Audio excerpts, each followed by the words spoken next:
Yo, what is up, guys? Prodigy Nelson here, and coming at you with another commentary. Now, I said I'd be coming back for Advanced Warfare, but I'm really not having fun playing the game, and I'm just moving on with my life. So, at the request of my girlfriend who wants to hear my voice constantly, I'm going to continue to make YouTube videos. However, it's not going to be regular. I'll stream when I play Xbox. Maybe I might quit Advanced Warfare, but because I care about my girlfriend so much, she wants to hear my voice. It's the only reason I'm making these videos. One day, you guys will fall in love, and you'll understand. So, do the ends justify the means? Prodigy, do they justify the means? And by this statement, it means, does the end result of some attainable goal justify the means you use to achieve said goal? A movie I really like is, what's it called? Watchmen. And I don't know if you guys have seen it, and I'm going to spoil it here. So if you want to see it, it's a couple years old, so I can't imagine you'll be that mad at me. But basically what happens is, there's like a superhero kind of thing, and there's a superhero group, I guess you could say, and then my favorite character in any movie, Dr. Manhattan, who's somewhat of an omniscient being, can control matter at will and sees time as coexistent and parallel, and I just really like the character. He really intrigues me. So basically, 1980s, Nixon elected like 5 times for whatever reason, and then they're on a brink of nuclear war with Russia. So in order to save themselves from nuclear war, one of the superheroes, the smartest man alive, quote unquote, like tricks Dr. Manhattan into not being able to see the future because of a sudden burst of tachyon which travels through the parallels of time.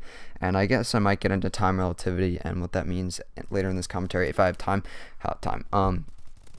But basically, he kills a bunch of people using Dr. Manhattan's creation for infinite energy. It was supposed to be renewable energy, and he kills a bunch of people using these instead of blowing it up. So instead of having the United States versus Russia in a nuclear war, he kills them and basically sets up Dr. Manhattan and says, oh, Dr. Manhattan killed all these humans, we need to unite against him, and then there's world peace.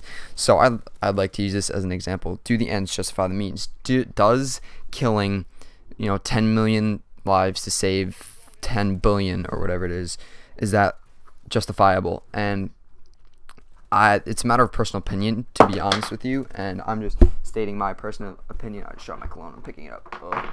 Oh my gosh, I wish I had some bit of coordination. Do the ends justify the means? Now, for myself, I say the ends do justify the means. However, in my own self-analysis, I've realized I am very good at justifying things if I want them to be justified, I guess you could say.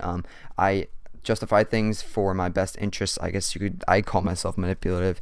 So I believe that the ends do justify the means if they are justifiable. So the word I'm looking for here is, I'm an elitist. If we need to kill 10 million people to save the entirety of humankind, I'm okay with that.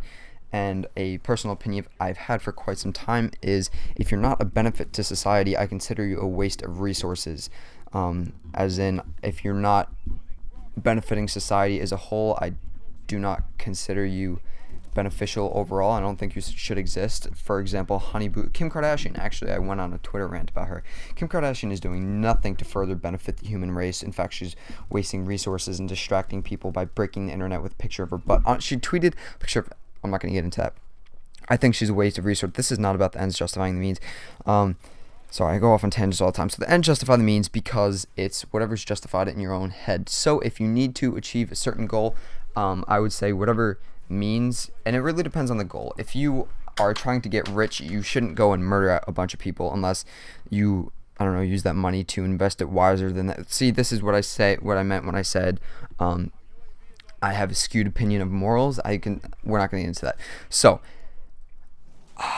the ends justify the means. Such an example I would consider is if I stole $1 million from, some Republican oil Mongol who has millions and millions of dollars. If I stole $1 million from him, I would consider it better off in my hands than in his hands, because I would research different investments, turn that million into 50 million, and then donate to the poor and fund cancer research as well as solar energy, and then put money into the research of time and relativity, and because that stuff interests me. So I would consider money better off in my hands than his hands. So in that situation, I would say that the ends justify the means. Okay, so after recollecting my thoughts and doing a little bit of research, I have a few examples for you guys, And here they are. So if you need to abort a baby to save the mother, would the ends justify the means? After all, you're taking an innocent life. I would say yes. I am a supporter of abortion. It's your choice. And personally, I don't think a person is really a person until they have their first conscious thought at around 5 months old. They don't really draw their own personality until they're 12, 13, 14, 15. I'm not saying it's right to kill a child whatsoever, but I'm saying it's right to abort a ball of cells that's by definition parasitic to the mother, which is pregnancy. And that's, of course, a scientific way to look at it. And what I'm trying to say here is, I actually went on an abortion tangent. I should change my name to Prodigy Tangent, because that's all I do. ADD for the win. Anyway, continuing on. Ends justifying the means, by definition, is immoral ways to gain a moral outcome. So, like I brought up before, killing 10 million to save 10 billion is a personally justifiable thing, but it's in the eye of the beholder. It's all relative. Speaking of which, I'm going to get into time in a second, but your answer to do the ends justify the means your answer is going to be based upon your upbringing and your values, and it's different to everybody, and it's all relative to your personality that the ends justify the means, and certain things you would personally justify, and it's all up to you.